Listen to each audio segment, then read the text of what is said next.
check. Hello, everyone. Hello, people. Hello, all of you fine, lovely, lovely human beings. Who do we got available today?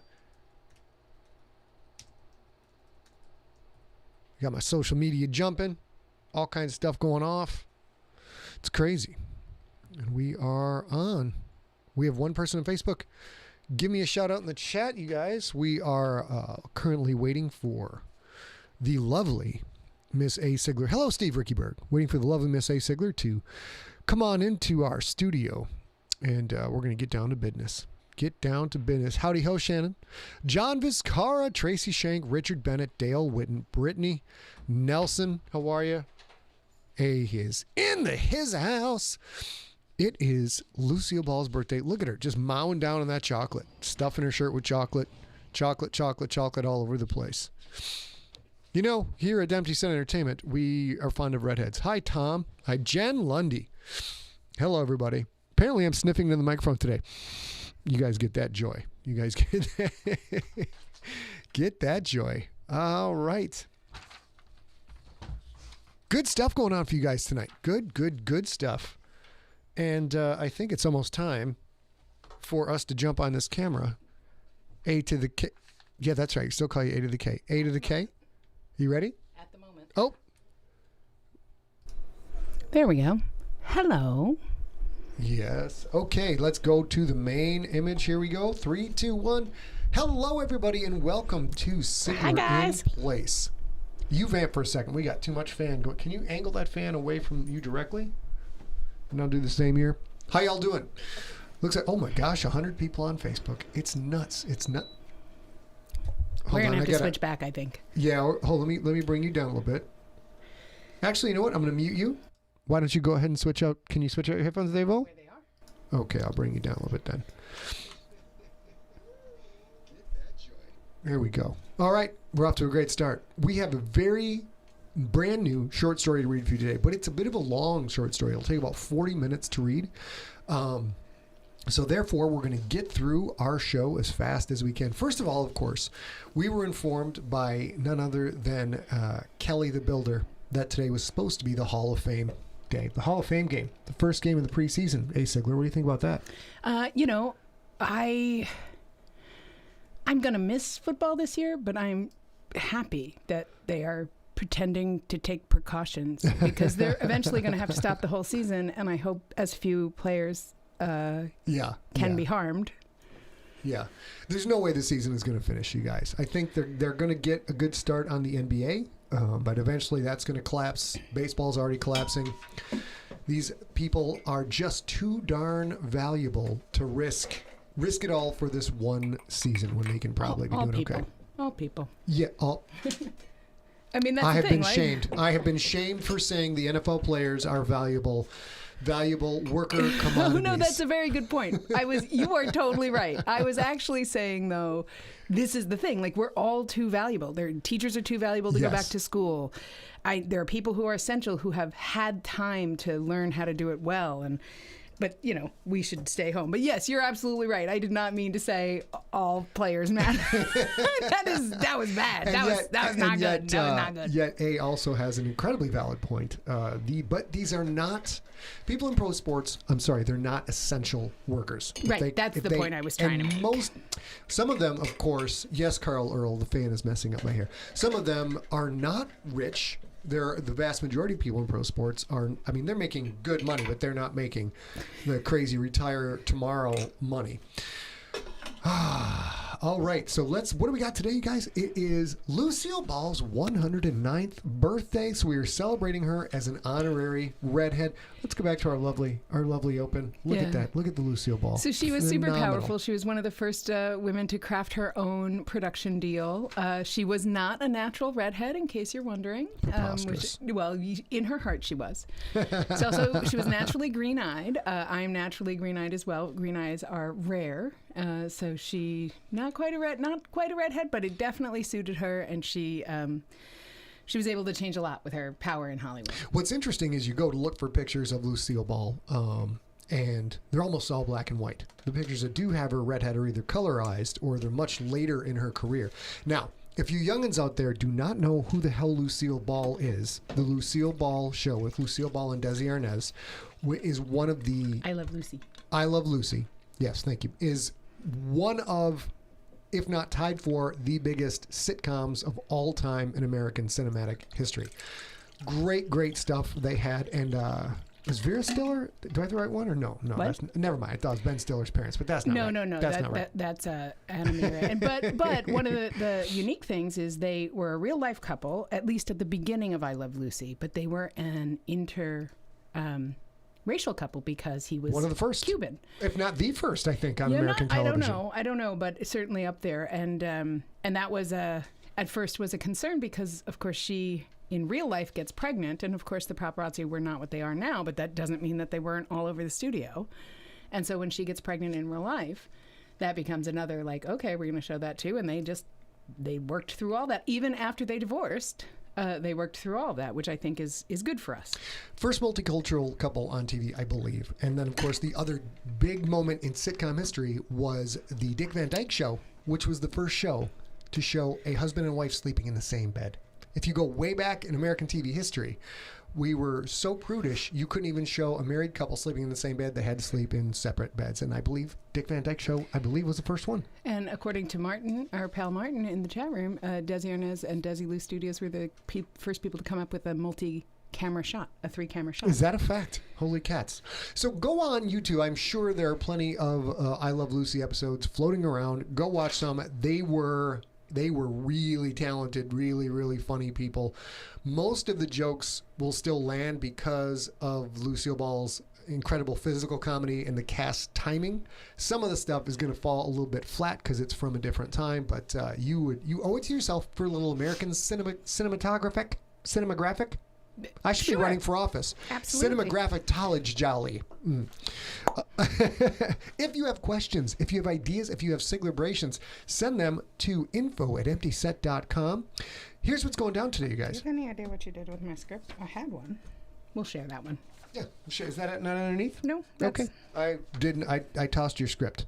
I see how it is. We are drinking vodka gimlets that we learned to make on Tuesday with my lovely wife, who is an incredible drink slinger. This is a very simple classic drink. I do not have a drink picked out for next week, but it will absolutely be vodka-based. Vodka-based. And we're going to do the Story Smack Live on Twitch this weekend, like we had planned to. I think 2 p.m. on Saturday, 2 p.m. Pacific time. Adjust for your own time zone, of course. And on that show, I will have decided what drink we're going to drink, and I'll post it on Monday morning so that you guys have the recipe. But, I think there'll probably be pretty classic drinks along the way here. 2 p.m. this coming Saturday. You know what that date is? I'm not very good with this stuff.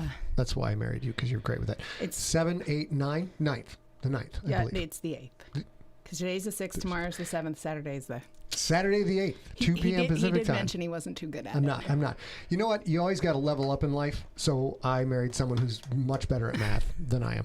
It helps a lot. And calendars and scheduling and remembering to do things. You pretty much, I'm like one of those monkeys that if you just put them in a room, eventually they'll type the complete works of Shakespeare. I'll get like the first 2 sentences of that, then I'll just go off randomly typing other things that don't really make any sense. But I'm very good at that. But now that I have your skull, let me move on. All right.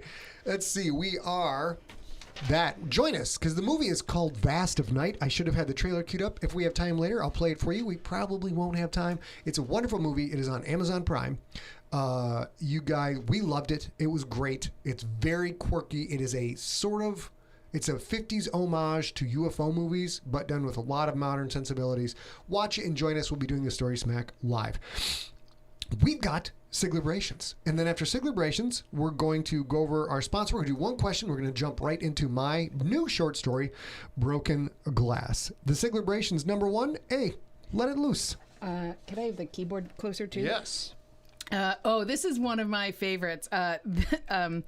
Our good friend Ruth Carter, who goes by Ruthie, they are today, this very day, I think, the 6th, is their 16th sobriety anniversary or sober birthday. I'm not sure what you call it. But today, 16 years of sobriety for them. And I'm a child of an alcoholic dad, and I spent an enormous amount of my adult life estranged from my brother, who you guys know because he struggled with alcohol and sobriety for quite a while. So this is such a huge thing in someone's life, and the people who love them. That congratulations, Ruthie! Such a huge thing. Also, when they sent in this Siglerbration, they said, yes, also, you can absolutely raise a glass to me being sober, which is one of the reasons I love them so much. Congratulations. It's such a huge Ruth. thing, and I can't imagine the world without you sober and in it and loving your life. So. And this, so on the 6th, Terry Davis. That's today. Old school junkie. He will have completed 4 months at a new job that he is happy with. What an accomplishment in this day and age. Especially during COVID. Did he get in before the deadline, or is that like March, April, May, June? So after COVID hits, he still gets a job, been at it 4 months, and he likes it. Yeah. Fabulous. It's super hard to beat a job you love. It's even hard to beat a job you kind of like anymore these days, you know? Yes. So. Yes. Oh, ladies and gentlemen, we have something we haven't shared with you for a while, but it's very common. It is, hold on. A's got to nuke Ashok Parmar. Good riddance, you son of a bitch. Here we go. It is... We give away free fiction every gosh darn We've got Sunday. Podcasts. Oh, we've got podcasts. We give away free fiction every Sunday for free. Did I mention free? Over at ScottSigler.com/subscribe. There are links where you can get our stuff. You can get our junk in your ears. And I will tell you guys, in case there's some of you who have not come by way of the podcast, I know some people haven't. They just see us here out every Tuesday and Thursday. We do a weekly podcast of Scott's fiction, unabridged. It's on Sundays. And then every other week, we're going to try and get back to doing a Story Smack, which we're going to do live on Twitch, and then we're going to put it into the social media feed. And we may have, every now and then, we have other little goodies. But all of that is free. The reason I bring it up and say it specifically is that you're just getting into Scott's fiction. Not every piece of fiction stays free forever. If it is the first in a series, it will stay. We'll podcast whatever we can. Mm-hmm. The world is changing, so I'm not so sure that we'll always be able to podcast every single thing because we wouldn't be able to publish with the big 6 anymore. So we're working on that. But we'll always have stuff in the feed. And if you like it, download it, get a copy of it, because if it is a standalone thing, we're going to pull it out of the feed once we're done. So like currently Earthcore, I think might be there, but I don't know. I honestly don't know. But like Ancestor, which is a standalone book, I'm not sure. Anyway, my point is, if you like it, grab it, because it won't be there forever. Will not be there forever. So let's go back to our main camera, ladies and gentlemen.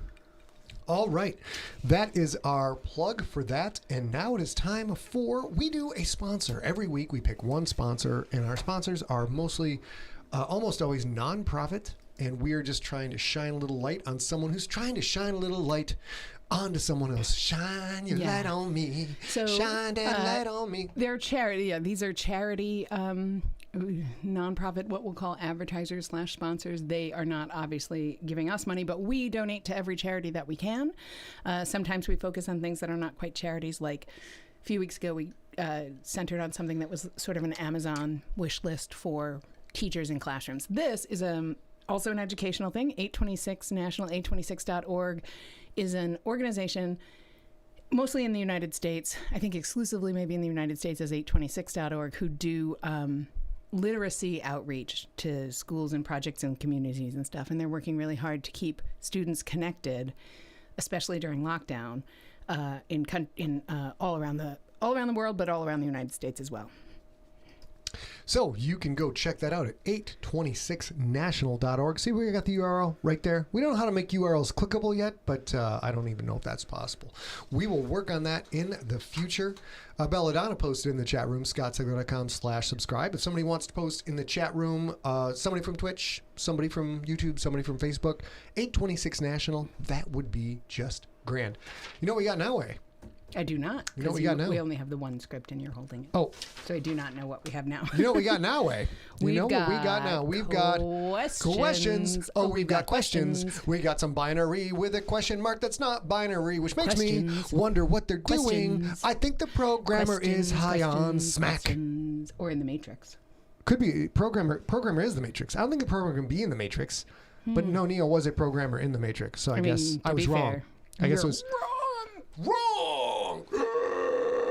Donald Sutherland, little Donald Sutherland for you. All right, ladies and gentlemen, this is time for questions. So I didn't do a ring walk up. I am not seeing. There it is. Okay, I'm gonna have to fake a ring walk up while I can't get it to work though. Where is it? Oh, it's over here. Okay. I did not do a ring walk up, so I'm gonna have to vent one on the fly. Let me think about this for a second. Hailing from the party central of Fort Lauderdale, Florida, spring break capital of the world, with a record of 17 gutbuster shots and a cement mixer and 0 vomits, it is Brandon Did Not Hurl Pearl. Pretty good. That's a pretty good spur of the moment ring walk up. I didn't stumble or nothing. All righty. So Brandon Pearl's question is, did or do any of your characters have the same hobbies as you? Did Perry play D&D, for example? Did Perry Dawsey play D&D? Let's talk about characters. I believe that Perry Dawsey probably did not play D&D. It's difficult to say. He was probably busy doing football things and trying not to get beat up by his pops. That'd be my guess.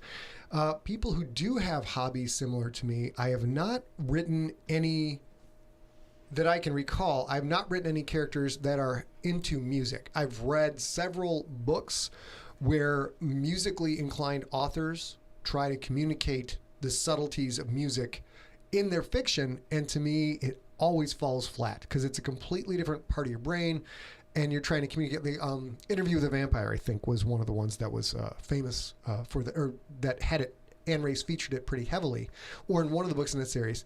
Anyways, it was about, she would talk about how the vampire would go on stage and sing and like raise the crowd to this crazy crescendo, and I'm just like, yeah, dude, I'm reading this in a book. This is not working for me.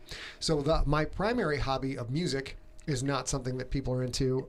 Video games, I think, is another kind of thing that would largely fall flat if your characters are into them, because video games are so transitory. So anything you put in is going to be passé literally in 6 or 7 months. Of course, Ready Player One's a whole different take. They invented their own video game, so to speak. So that's always going to be able to stand the test of time. Of course, the author didn't play the video game. So that means that the characters did not have the same hobbies as the author. Can you think of anything else that I actually do other than write and play music? No, I mean... Dogs. Yeah, are dogs a hobby? Yeah, I think so. Many of your characters have dogs, and several of your characters have dogs that you have owned. That's true. Robin Hudson owned Emma, and you owned an Emma. Yep. And they were and Robin's Emma in Nocturnal looked and acted a lot like Emma Sigler. Yes. Which is crazy now, because now there is a human named Emma Sigler who married Scott's nephew Tyler. So I just said that and it kind of caught in my brain a little. And also, of course, there's football. Football has been very important to very many, several characters, huge. Obviously in the GFL. Huge. Certainly Perry Dawsey, and that it mimics Scott's experience in life as well. So athletics is a big one. Sports fandom is a big one. Watching TV. I think a lot of characters watch TV.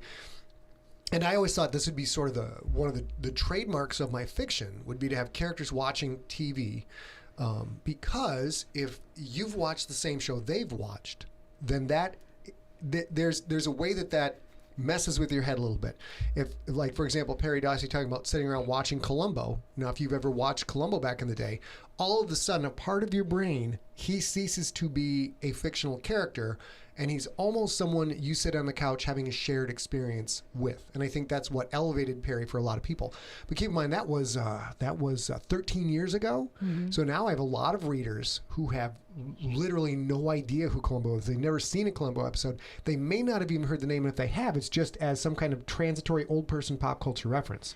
So right. I don't even really do that anymore either. I mean, you could do things like, if chess was a hobby, board games, but nothing really in particular. Mm-hmm. So that is the answer to the question. And now I think it's almost, are we almost time to read? Is that I don't know. You still have the only script we have, so I can't tell you.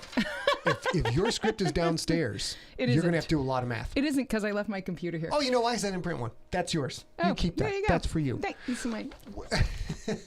We had a training session today to teach how to do a bunch of the different things, all the setup we have to do. It takes about 2.5 hours worth of work to set up for a show to get it to run the way we want it to run.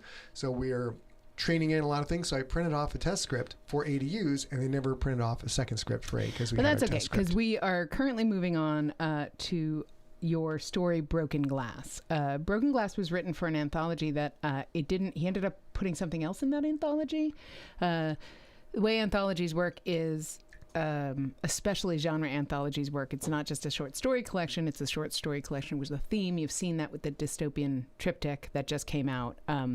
This one, Scott submitted a story that was a lot in the realm of the anthology compared to everything else that came in, and they were like, this is awesome, but it doesn't quite jive with the rest of it. So he put something else in there, and this is the story I think we would have preferred to put in there. This is a story about an election. It is about voting. It's not quite to the election part. It's more of an item that's passing in Congress in order to impact an election.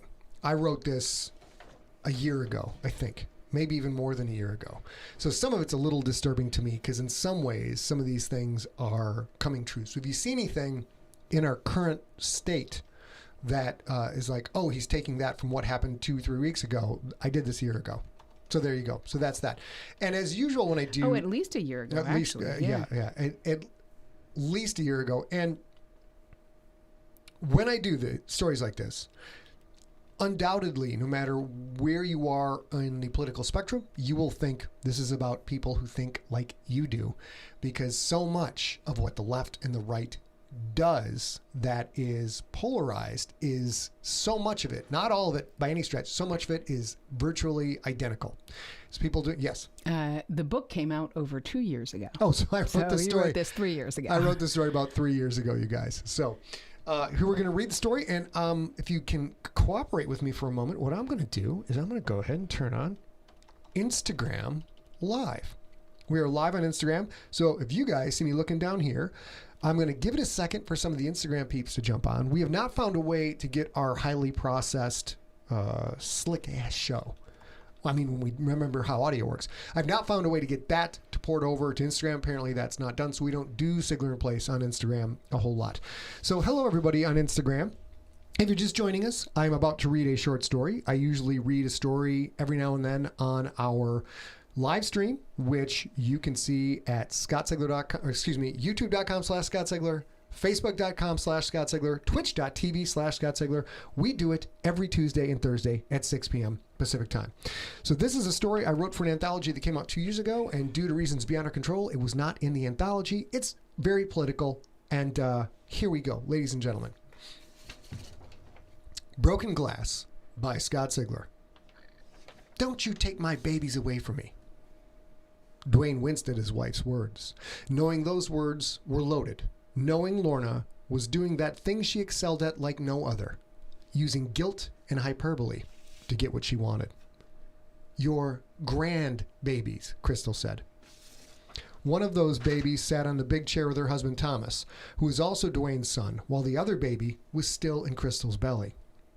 Crystal ran her fingers through her purple hair. If you don't want to be away from them, then come with us, before it's too late. So dramatic, Lorna said. Always so dramatic. Before it's too late, Crystal had said. Things were bad, sure, but Dwayne had to agree with his wife. That was a bit overly dramatic. Lorna wasn't the only one skilled at using hyperbole. Lorna put her hands on her narrow hips. You want me to move to Canada, up and leave my house on a whim at my age? You want me to be homeless, is that it? And you know damn well how Dwayne's knees bother him. Dwayne's knees did hurt, true, but they did so constantly. It didn't matter if he was walking, standing, or driving. That was the result of carrying a surplus of 50-odd pounds for the last 30 years. Only sitting brought him a tiny amount of relief, which is why he spent so much time in his current spot, the center of the couch, directly in front of the TV. Not on a whim, Crystal said. I've been telling you for months that we are moving. I've begged you to come with us. Crystal had done exactly that. So much so that Dwayne had tuned out her constant worst-case scenario predictions. He and Lorna didn't buy into Crystal's paranoia. He had hoped his son and daughter-in-law would come to their senses. They had not. This is ludicrous, Lorna said.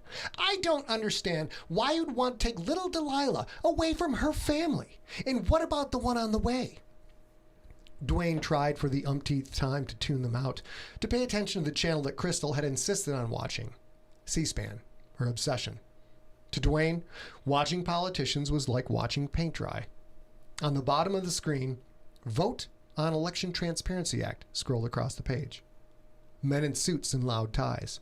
Women in outfits of a single, solid color. All of them milling about, doing whatever the hell politicians did to burn through taxpayer money. This vote is going to pass, Crystal said. And when it does, the shit's going to hit the fan. With all due respect, Lorna, you need to pull your head out of your ass. Dwayne winced again. He glanced at Thomas, who was bouncing little Delilah on one knee. Would Thomas say something to his wife? Remind her that this was Lorna's house, that Crystal needed to be respectful. No, Thomas would not. Crystal ran that relationship and everyone knew it. People had always told Dwayne that he had an overly serious face. Brooding was the term his more intellectual friends used. Dwayne had never understood that expression until Thomas's teen years, until the moody, growing boy began to resemble the man that stared back from Dwayne's mirror. Something about the eyes. An unmistakable link between father and son. If not for that unmistakable link, tongues might have wagged. Thomas was mysteriously blonde when the families of both Dwayne and Lorna had jet black hair as far as anyone knew. Delilah was the spitting image of her mother, if you didn't count the crazy colors in Crystal's brunette locks, colors that seemed to change as often as the weather. Lorna, on the other hand, still had the same short hairstyle she'd worn the day Dwayne had met her some 40 years earlier. A little grayer, a little thinner, but basically the same. Pull my head out of my ass, Lorna said. I'm so pleased to know my granddaughter and grandson-to-be have such a shining example to look up to. This would go on and on, two evenly matched heavyweights battling it out in the center of the ring. Dwayne had the remote in one hand next to his thigh. He hit the recent button. The TV switched to ESPN. NBA Eastern Conference Finals, Pacers up by 10 over the Knicks. Text scrolling across the bottom of the screen. Not sports scores, but actual news. Transparency Act protesters clashing with counter-protesters in Chicago, Los Angeles, and San Francisco. Injuries reported. National Guard is responding. Dad, Crystal said, you promised we could watch the vote. She always called him Dad. It didn't take a psychologist to know why. Unlike his wife, Dwayne adored his daughter-in-law. Crystal was the mother of his grandchild, the woman who brought so much joy into his son's life. Crystal was the daughter that Dwayne had never had. You're too busy arguing to watch, Dwayne said. Crystal gave him that look, the one that said, please be on my side. I'm trying so hard with Lorna. Dwayne would not take sides, but he had, indeed, promised that everyone would watch the vote. I was just checking the score, he said. He switched back to C-SPAN. Garbage, Lorna said. I don't know why you insist on watching this garbage. Politicians do whatever they want. It doesn't matter if we pay attention or not. Crystal took a slow, deep breath. Dwayne had seen this before. His daughter-in-law fighting to stay calm, to stay patient. He wondered if that was a skill mandatory for professors. But was any student as bullheaded as Lorna Smith? Lorna, Crystal said, I'm tired of your manipulative crap. We are getting out of here. I'll ask one more time. Come with us, please. Lorna clapped her hands together once, a sound like a gunshot warning. This time, it was Thomas who winced. Dwayne knew Thomas had heard that warning clap so many times as a child that it still resonated into his adulthood. We've been in this house for 30 years, Lorna said. This is our home. We are not running away, and neither should you. Why are you being such an idiot? Nothing has happened. This vote isn't going to turn people into monsters. Nothing has happened? Crystal's voice rose in volume.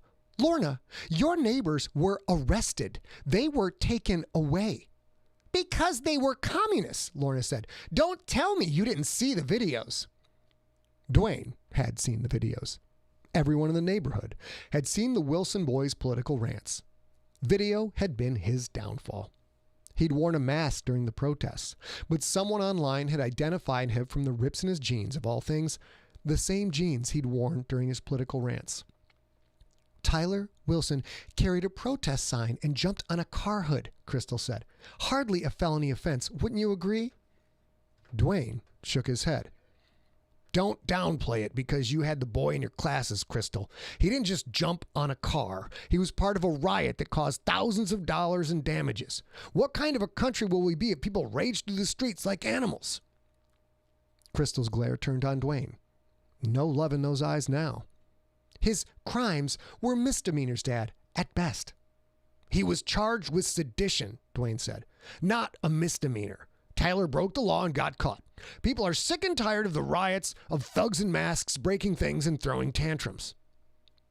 Sadness in Crystal's eyes, and worse, disappointment. Political protest is not sedition. She held up her hands, cutting off his automatic response. Fine, there was property damage, but it wasn't a peaceful protest. Whatever. If he was charged with a crime, where is he? And where are his parents, for that matter? They were arrested too, and what did they do? Lorna let out her patented humph of dismissal. They're the ones who put Tyler up to it, she said. They're not from here, Crystal. They never acclimated. They came here and wanted the country to change for them instead of them changing for the country they chose to come to. And if they'd done a better job of raising Tyler, there wouldn't have been any problem. Lorna pointed at Thomas. You've never seen my son rampaging through the streets wearing a mask, have you? They took the whole family away, Crystal said. And the Wilsons aren't the only ones. This is happening all over the country. This bullshit about stopping a homegrown insurgency is really about shutting up the loudest detractors. Can't you fucking see that? Delilah's little face wrinkled into a frown, then scrunched into fearful agony. She started to cry. There, Lorna said. Look what you did with all your yelling. Dwayne's wife stomped toward her son and granddaughter, hands outstretched like the claws of a swooping falcon. Ma, I got her, Thomas said, but Lorna ignored him. She plucked Delilah out of his hands. Instantly, Delilah's cries stopped. Dwayne wasn't the least bit surprised. Lorna had always had a way with children. It's all right, baby girl. Lorna's voice had shifted from sharp and loud to a soft croon, so drastically different it was as if she was a new person altogether, a creature made of love instead of one crafted from stubborn opinion. She held the toddler, gently jostling her up and down. Everything is going to be all right, baby girl. Crystal was trembling. With anger or fear, Dwayne wasn't sure.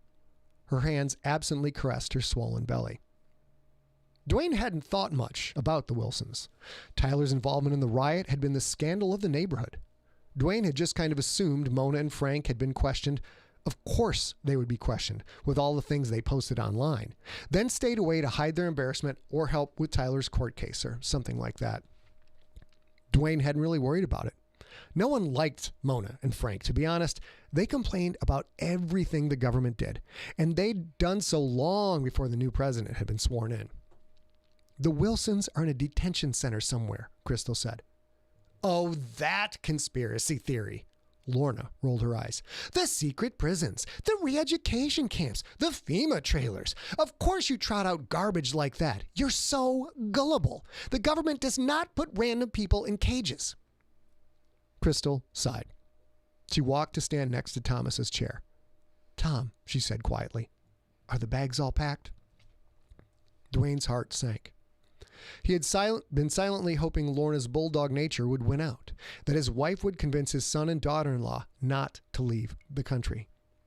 It was their choice to make, not his, not Lorna's, but Dwayne knew he would miss Thomas, Crystal, and Delilah terribly. When would he see them again? He would miss the birth of his grandson. It wasn't fair.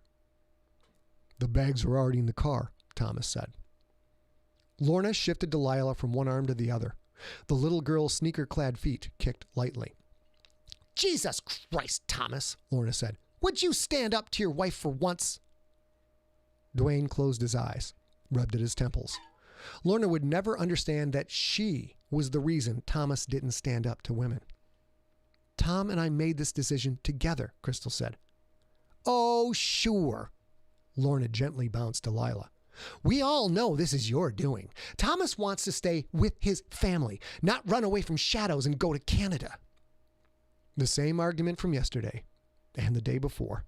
Not word for word exactly, but idea for idea. After the vote, Crystal said, this won't be shadows anymore. First, they shut down dissent on the internet. That wasn't enough, so they took away the loudest, the ones willing to stand up and protest. Those leaders are gone, conveniently charged with all sorts of crimes. Now that they're out of the picture, we're next. We all need to leave, now. Dwayne stood, grunting against the pain in his knee. That's ridiculous, he said. The president only has 1 year left, and we'll do what we always do in this country. We'll vote the bums out. So they pass this Transparency Act. So what? You think that's somehow going to change things in the next year?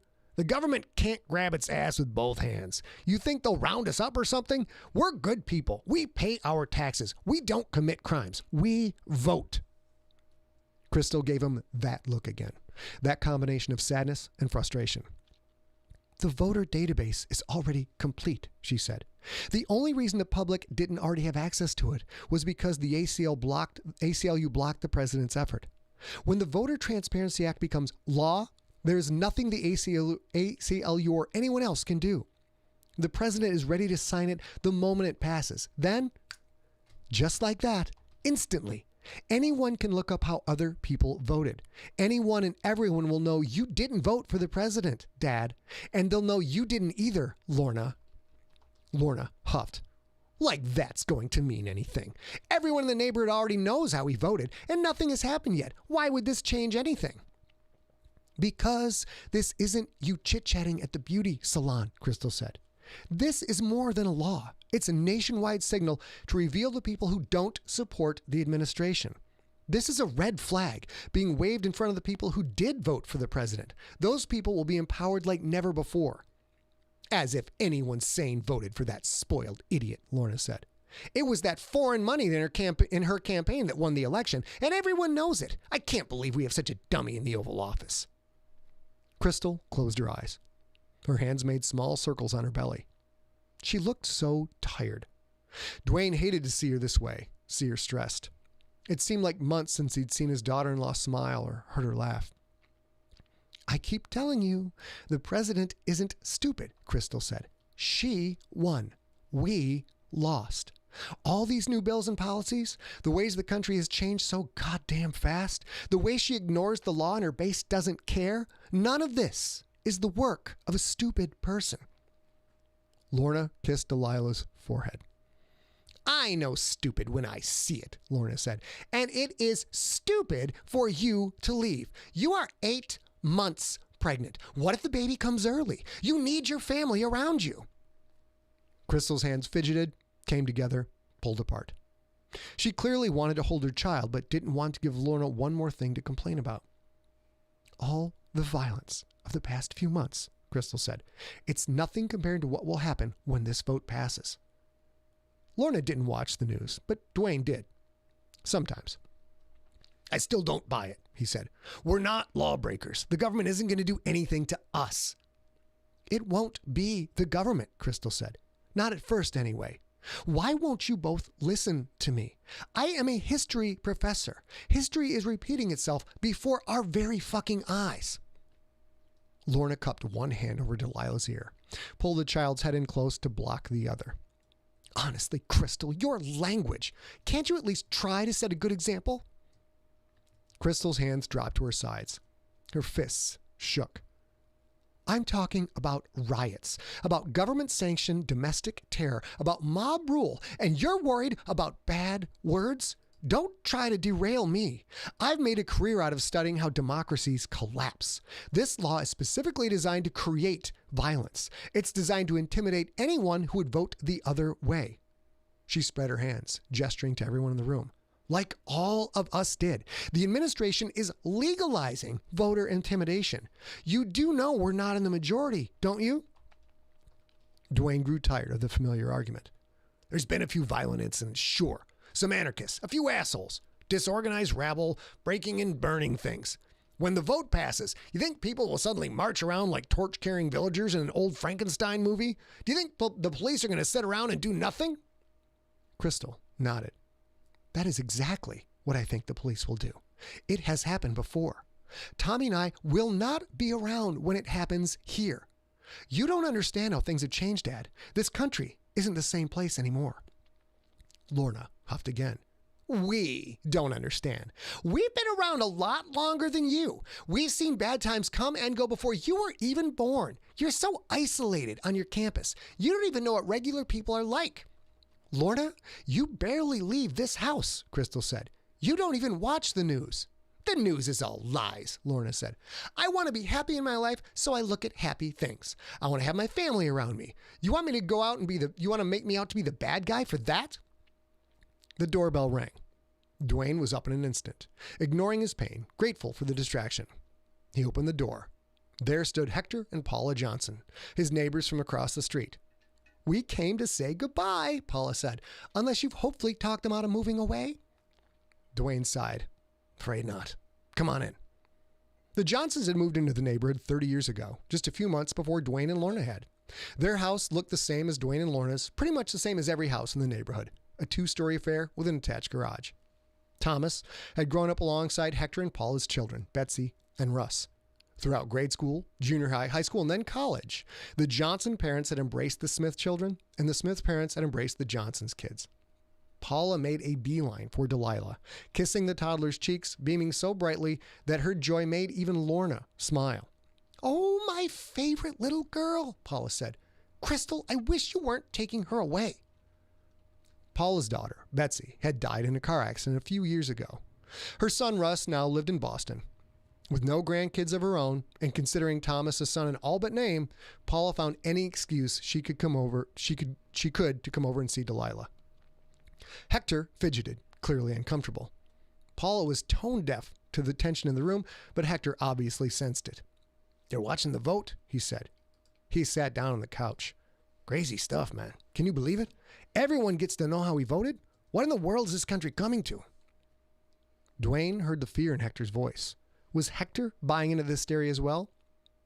People had cried wolf for so long, it seemed, about so many things, making towering mountains out of so many tiny molehills. Dwayne had just stopped listening to the hysterics. Every little minor transgression was treated like the end of civilization itself. People complained about their feelings, threw tantrums when they were offended by trivialities. Dwayne had agreed with the politics of those people more often than not, but he'd grown up in a different time, where you didn't bitch about everything, where you kept your head down and your mouth shut and you worked through things. We're going, Crystal said to Paula. You guys should leave too. No weight to those words. Crystal knew Hector and Paula wouldn't listen. Perhaps she had to say it anyway, if only for her own peace of mind.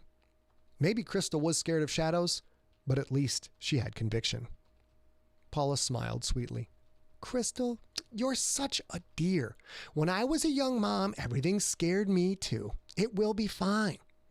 My daughter-in-law is being a ninny, Lorna said. She made baby talk at Delilah. That's right, sweetness. Your mommy is being a ninny. Hector leaned forward, stared at the TV. I don't know, he said. I've been reading a lot of blogs lately. The things people say in the comments, those marches, the arrests, the riots.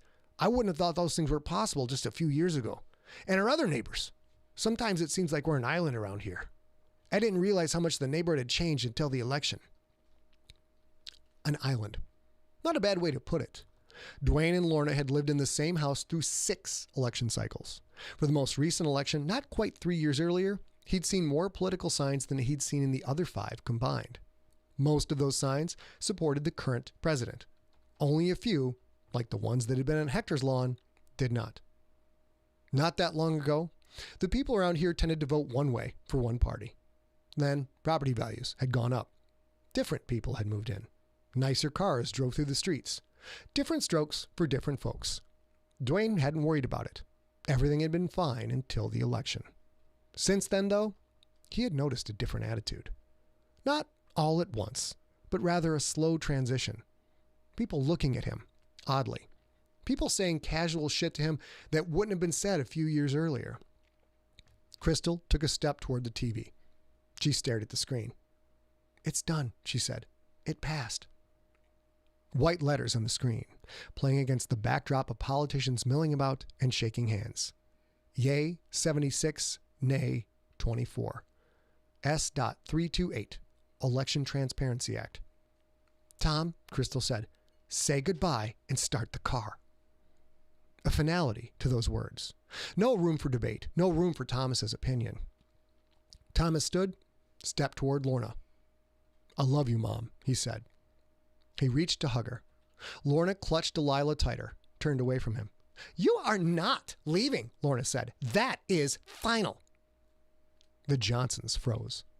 Paula finally understood she'd inadvertently intruded on a family argument. Crystal held out her hands toward Lorna. "Give me my child." My child. Lorna knew how to use words to cut, and so did Crystal. Lorna had run the family for decades, made most of the decisions, wore motherhood like an empress wears a crown. But she wasn't the mother anymore. Crystal was. Dwayne saw the tears in Lorna's eyes. After 30 years with her, he knew what came after the tears.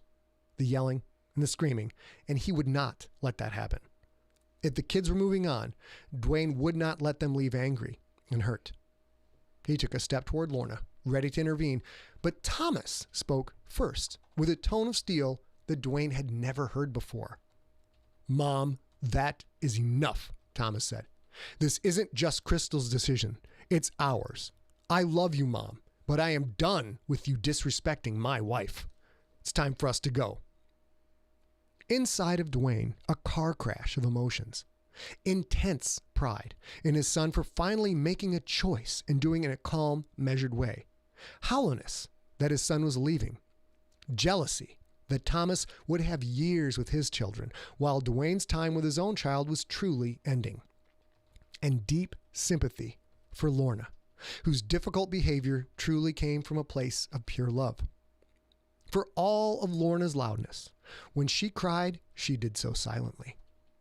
Dwayne saw the tears on her cheeks as she handed Delilah to Thomas. "I love you, Ma," Thomas said, and he pulled his mother in for a one-armed hug.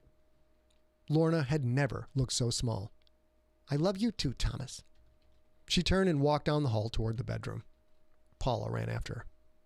Dwayne understood his wife's pain. He also understood that the kids had to do what they thought was best. "Let me give my granddaughter a hug goodbye," he said. Thomas handed Delilah over. Dwayne held the child, kissed her cheek. Such a lovely child. Dwayne turned to Crystal. "I hope you'll realize how foolish you're being sooner rather than later," he said. "When you do, we'll be here for you." He put the toddler in Crystal's waiting arms. "Thank you, Dad," she said. We'll try to come back. We will." Something in her voice made Dwayne's heart drop. She didn't think she would be coming back. Not for a long time, if at all. To her, this was truly goodbye. Carrying her child, Crystal walked out of the house. "Good luck, Tommy," Hector said. "I hope this is much ado about nothing." Thomas finally smiled. "Me too, Uncle Heck. Me too." The young man turned to his father. Dwayne hugged him. "Call me if you need anything." Thomas nodded. "I will." He followed Crystal out of the house into the night. Moments later, Dwayne heard the car pull away. "That was pretty intense," Hector said. With Crystal, I mean. She's paranoid about this stupid vote." Hector shrugged. "Maybe she's right to be paranoid." "Oh, Jesus, Heck, you too?" "You saw the graffiti in my home last month," Hector said. "Who the hell would call me a traitor? Me! I served my country. 2 tours. I wonder if the shits who painted traitor on my house, on my garage, ever served even a day." That had been an ugly moment in the neighborhood. black spray paint on a white garage door. Dwayne had helped Hector try to scrub it off. When it didn't come clean, they'd painted it over. No other neighbors had helped. I'll admit it, I'm worried, Hector said. Aren't you? Dwayne hadn't been, not until Tom and Crystal actually left. He knew Crystal was smart, smarter than Thomas, smarter than Lorna, smarter than him. He'd thought her conspiracy theory to be a bunch of nonsense, but now that she was gone, Dwayne wondered if maybe he should have paid more attention. It'll be fine, Dwayne said. Hector picked up the remote, changed the channel to CNN. An image from a helicopter of several houses burning bright against the black of night. The caption below read, "Breaking news. Mass acts of arson reported across America." Jesus, Hector said. Is this live? Dwayne took the remote, thumbed up the volume. In multiple locations, 17 cities so far, with reports coming in constantly. Police and emergency services have... Am I reading this right? They have been ordered to stand down until the government can figure out what's going on. The fire departments that have already responded are reportedly overwhelmed by the sheer number of incidents. The image switched to a shaky ground-level shot of a small office building. A dozen people threw rocks at the building's windows, shattering glass. One threw a Molotov cocktail. It didn't explode like in the movies, but when it sailed through a broken window, Dwayne saw the telltale flash of a newly started fire. No one is claiming responsibility, but there is no question that this is a coordinated nationwide incident. It's hard to believe this is America. What have we come to? A flutter of fear in Dwayne's chest. This is crazy, Hector said. What the fuck is happening? Dwayne already knew. Hundreds of fires. People had prepared for this. They must have been waiting for it. Gangs of them, gathered together, ready to act the instant the databases were publicly available. They had been waiting to march, waiting to burn. The vote had been a signal. A gun fired at the start of a sprint. A flicker of light caught Dwayne's attention. The living room window. Outside it, across the street. He wasn't the only one to see it. Hector stood and ran to the window. My house, he said, his voice soft and disbelieving. There are people outside my house. Dwayne joined Hector at the window. Hector's house, right across the street. Flames flickered out through broken windows, breathing out smoke that rose to vanish into the night. And on the garage, lit up by the growing fire, that word again written in spray paint. Traitor. Silhouetted against the growing, glowing orange, the shapes of men. People walking on Hector's lawn. People in masks. People carrying torches. My house is on fire, Hector said. Strangely calm, strangely factual. He walked toward the front door. Knee pain drowned out by adrenaline. 3 fast strides let Dwayne catch up to Hector just as Hector reached for the door handle. Stop, Dwayne said. They're out there. Hector turned, his eyes wide, confused. Who is out there? I don't know. But Dwayne did know. In his heart, in his gut, he knew. And he knew that Crystal had been right, that he should have taken his wife and left with his family. He knew exactly who it was. His neighbors. Paula came running down the hall, rushing toward the front door, Lorna a few steps behind. They knew. They had seen. Don't let her out, Dwayne said. Confused or not, possibly in shock, Hector responded, slid in front of Paula as she tried for the door. He caught her, held her. Hector, our house is on fire. What are you doing? Let me go. A hammering on the door made Dwayne jump, made him grab Lorna, pull her in tight, and turn her away from the sound. Get out, traitors! A voice just outside the door, a voice full of gravel and hate, and yet Dwayne recognized it instantly. Sam Hawthorne. Sam lived 3 doors down. His son had graduated 1 year after Thomas. The 2 boys had been on the wrestling team together. Dwayne screamed at the door. Sam, what are you doing? No answer. A pause. The sound of Hector's burning house grew louder. The steady noise of sizzling bacon over the top of a deep, steady wind. Was Sam wearing a mask? Had he not realized his neighbors would recognize his voice? Glass breaking. Lorna screaming. Something thumping down in the living room. A whoosh. baby flames spreading across the carpet, birthed by a broken bottle. Dwayne stared, paralyzed. His home. Which of his neighbors had done it? Oh, shit! Sam's voice again, but not the hateful scream it had been moments earlier. Dwayne, you better get out of there! Sam sounded like Sam again. A monster suddenly finding his humanity, but finding it too late. Another crash of glass, another woof, a second line of flame. Back door, Hector said. Dwayne thought of running to the kitchen, getting the fire extinguisher they kept below the sink. If he stayed to fight the fire, would Lorna get hurt? No telling how many people in the mob outside. No telling how many bottles. Over the growing flames, he heard another crash of glass from somewhere upstairs.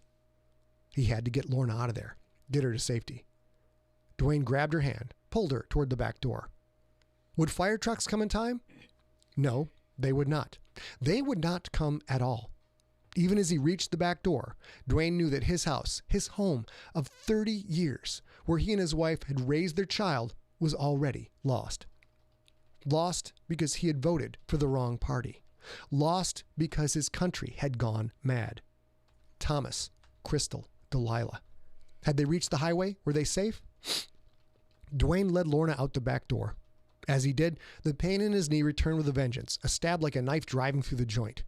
He tried to ignore it, tried to be tough, but he must have let out a cry of pain because before he knew it, it was Lorna supporting him instead of the other way around.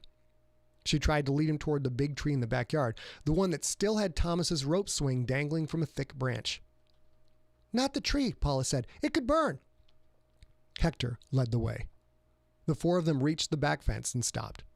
They tried to catch their breath, even as they watched the rear windows of Dwayne's house, watched the orange just starting to flicker from within. Thomas, Crystal, Delilah. Hector, give me your phone, Dwayne said. I left mine inside. Hector handed over his cell phone. Call 911, Lorna said. Hurry! But there was no point in that. Dwayne dialed another number. It rang only once before he heard Crystal's voice. Dad? Are you on the highway yet? Are you safe? Lorna clutched at Dwayne's shirt, realizing who he had called. Yes to both, Crystal said. Dad, the news on the radio. We're coming to get you. He could see them driving back, driving their car past a mob of masked men carrying torches. The evil was loose upon the world. Driven by a twisted hatred, there was no telling what that mob might do next. Dwayne would not let his family be drawn in, not for any reason, and not when Crystal had warned of exactly this, had tried so hard to get everyone out before it was too late. Keep driving, Dwayne said. Don't stop until you get where you're going. Dad, don't give me that. We're turning around. No! The single syllable came out of his mouth with unexpected fury, unexpected power. Dwayne looked at Lorna, met her eyes. They communicated in the silent way that only comes with decades of shared pain, shared success, shared love. Without a word, Dwayne asked his wife a question, perhaps the only question that really mattered. Lorna nodded. Keep driving, Dwayne said. Crystal, if you come back, Lorna and I will not go with you. You'll be putting Delilah's life at risk for nothing. Delilah and the baby and Thomas. Do you understand me? Keep driving. You know me, daughter. You know I'm telling the truth. The pause that followed was perhaps the longest moment of Dwayne's life. All right, Crystal said, finally, heartbreak bubbling through her words. All right. Keep driving, Dwayne said again. He hung up, handed Hector the phone. Hector immediately dialed 911. He waited for an answer. Paula cried. Dwayne's knee was killing him. Though only one thing brought relief, so he sat down, his wide butt resting on the carefully mowed grass of his backyard. Lorna sat next to him. She took his hand. You did the right thing, she said. Do you think she'll actually listen to us this time? Dwayne thought for a moment. She will, he said. She's smart. Lorna rested her head on his shoulder. Together, they watched their house go up in flames. That's the whole story. Everybody on Instagram, hope you enjoyed that. Saw some people coming in, some people dropping off. Yeah, so the you might want to take another one of those because the entire chat room went through it with you. there is a lot of, okay, please don't let him write this story again. Oh my God, I can't do it. It's so stressful. I will remind you, while he was reading, I looked it up, and he started this, the first draft of this, about 4 days from now, 4 years ago. Yeah. So I know a handful, yes, Noisy, there is not enough vodka for this. I know a handful of you were watching my tea in the background, and I appreciate that if you actually listen to this story non-biased, which I am no longer able to do less than 100 days from the U.S. election, you will hear whatever you're looking into hearing. But yeah, miss you too, Pierce. Pierce Brown just gave us a nice little shout out on the Instagram, says he misses us. Hey, Pierce, it's good to see you. So that was that's a very difficult story to read. More so because I'm newly married to this lovely human being to my right. And I really worked hard on that story. I really worked hard on the story to make sure it's not anti-left, pro-right, anti-left. I said the same thing twice. But it is the same thing twice. What you did is show humans being human for human reasons. And that sometimes gets lost in social media, but doesn't get as lost in a family situation like you just wrote. Like, I like what Jenna Leah said. Jenna Leah said that was dreadfully wonderful. Thank you. And it weirdly prescient in some ways, because remember, this was before all the current round of riots, before a lot of stuff's going on, and oddly, before masks were a normal thing. But it does play very well into this story. For a different reason, yes, of course, yes. I love that John Vizcarra, he mentions his glorious this day in Siglerism, which we will feature often on SIGLERinPLACE moving forward. He says, quote unquote, do you remember the August 6th SIGLERinPLACE when we all aged 30 years and drank ourselves into oblivion? So this story is called Broken Glass, and it is inspired by, I believe it's called the Kristallnacht, the Night of Broken Glass. Yeah, which technically was November 8th, and it was in Germany during the run-up to the Nazi occupation. And what happened was, as the German ruling administration was turning people against Jews and non-Germans in the country, there was basically a setup to trigger everybody to know when they would go riot, and then they told police and firefighters to stand down and do absolutely nothing as businesses burned, as people were beat, and lives were completely ruined. It was a state-sanctioned event, and it ruined the lives of many people. And generations of people. Lost their family structure, lost their family wealth, lost their family, lost their grandparents and their parents. It's a devastating thing that we don't need. John put in Kristallnacht. And it's one of those things where, as a kid, of course, learning about history in junior high and high school, you read about that and it's very sad. And particularly being of Jewish descent, it's incredibly sad. But there's also this little voice in the back head like, oh, those crazy Germans, that could never happen here. And I think that could never happen here. I don't know, Howard, can that happen here? Yeah, Howard, who lives in Portland, has that happened here? This feeling that it can never happen here, things are different here, people are different here, is endemic throughout humanity. And, turns out things can happen here, and history can repeat. If we're not very, very careful, we can see the same thing again. But also, the other thing that's true is people are the same here and are the same there. We are overwhelmingly people who want to be able to live out their lives and do good work and love their families and take care of each other, the one difference, which is terrifying in a way, is the thing that Kristallnacht doesn't have that we have today: social media. Yeah. But connectivity. The internet. There's a lot more connectivity, which is it's a good and bad thing. There's more connectivity now. You're able to motivate more people. There's also more connectivity for the people that would be trying to stop this or be the victims of this kind of behavior. And state-controlled media back then was more powerful than it is now, because there were fewer voices of dissent. There was no like now. I have people watching this broadcast in probably 5 or 6 countries right now. We can reach out globally and get a message out. Will that message be heard? Will people respond to that message? Most importantly, will a message of any kind change the minds of people who have already made up their minds and already demonized that other group. And demonizing is not limited to one side or the other. Just turn on Twitter for 15 minutes and you see demonization all over the place. But I'll give you a pro tip. Demons don't actually exist, right? Demons don't actually exist. So those people you're demonizing, they're just like you.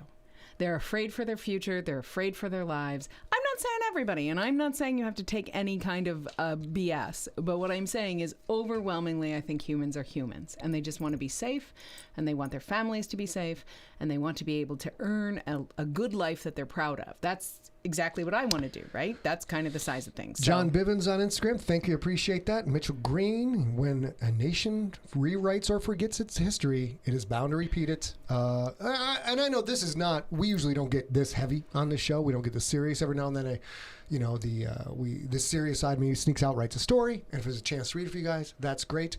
But should we try and finish up on a fun note? Yeah, so we're going to finish up on a high note. You guys, thank you for staying with us. This was a heavy, we didn't even give you any warning. We gave you a tiny bit of warning on Tuesday. Instagram people, we do this on a bigger screen, horizontal screen, because I'm old school. We do this every Tuesday and Thursday at 6 p.m. Pacific time, 9 p.m. Eastern time. We do an hour of on-the-fly live TV just to entertain people like you. Feel free to join us. You can watch at youtube.com/ScottSigler, twitch.tv/ScottSigler, facebook.com/ScottSigler. Follow me at those places, and you will always get a notification when we do this. And usually, it's a lot more fun than this. Usually. Not all the time. Yeah, but next Tuesday will be a lot more fun than this because the things that we're talking about on Tuesday, we have hey guys. Hi, Instagram. We have a Sigler artifact. I'm running out of Sigler artifacts because, of course, we had to move the office very quickly into storage, and I grabbed what I could, but I didn't grab everything. So I'm hoping to get to storage and find some more Sigler artifacts. But we've got Sigler artifacts. We've got This Day in Siglerism. We've got a handful of questions on Monday, so that should be much more fun. We've got a brand new drink. If you tune in to the Story Smack on Twitch, or this whole platform on Saturday at 2 p.m. Pacific time, adjust that for your own time zone. You will hear what the cocktail will be next week. It will surely be vodka based. And it won't be a Bloody Mary because that's a kind of a divisive one. If you don't like spicy or you don't like tomato, you can't do it that. So that's as close as I've gotten for now. One more message to our Instagram fans. We make a drink every Tuesday, and we publish the drink recipe at ScottSigler.com on Monday in the AM, so you can gather the ingredients, watch my fabulous wife make it live, drink it with us. That's one fun thing to do. And then this coming Saturday at 2 p.m. Pacific time, we will be doing our live Story Smack talking about the amazing movie, Amazon Prime movie, Vast of Night, a 1950s kind of UFO retrospective. Yeah, so what we're doing, the next handful of things that we're doing is on Saturday, there will be SIGLERinPLACE live right here where you're watching right now, talking, not SIGLERinPLACE, Story Smack.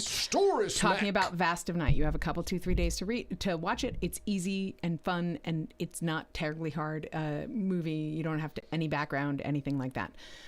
Then Sunday, obviously, is the weekly fiction podcast. Monday morning, there will be a Siglocktail posted at the site, and we'll send that from there out into the social medias. And then on Tuesday, we'll see you here for the North American peak of the Perseid meteor shower is Tuesday. This is one of my favorite celestial events, I'll call it. In Southern California, it is very easy to drive out to the desert and see it, and I have had that privilege many, many, many times. I would like to point out to people that we've been married 2 months now. How many months? About 6 2 weeks? months. 2 months? A little week and a half. This is, 6 weeks. I'll see if I can get it shown on Instagram. This is my wedding ring. This is my wedding ring, guys.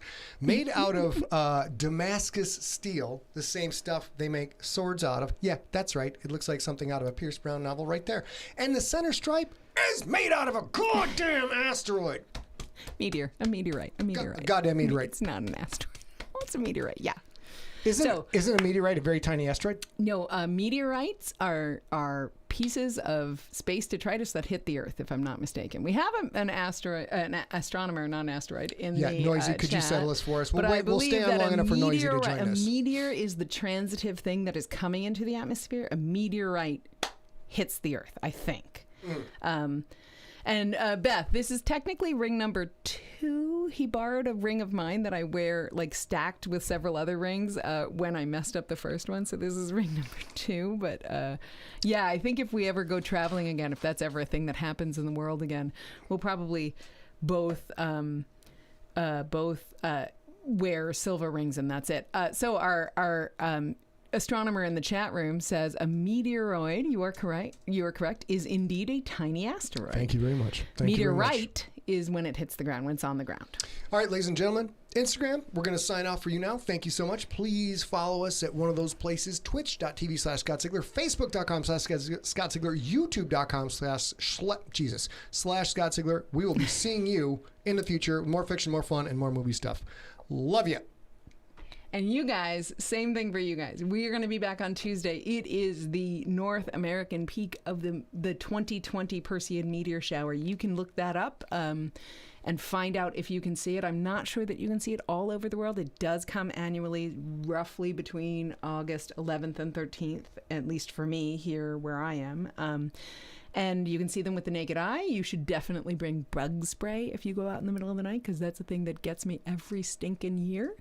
But I've seen them in the Lake of the Ozarks in Missouri. I've seen them in southern Florida. I've seen them in San Diego, and it's super duper fun. I know a lot of people saw Neowise recently, and that it's a similar kind of cool event that connects you to the rest of the universe. So we'll be back to celebrate space and the universe on Tuesday. You guys stay smart. You guys stay safe. You guys stay inside, and you stay science. Yes. All right. That's it. Let's gather up a big smooch. We love people. Your whole faces. We're glad you're here. We'll see you on Tuesday or maybe Saturday at 2 p.m. So yeah, join us. Watch Fast tonight. Join us. Saturday at 2 p.m. maybe. Here comes the smooch, bitches. 3,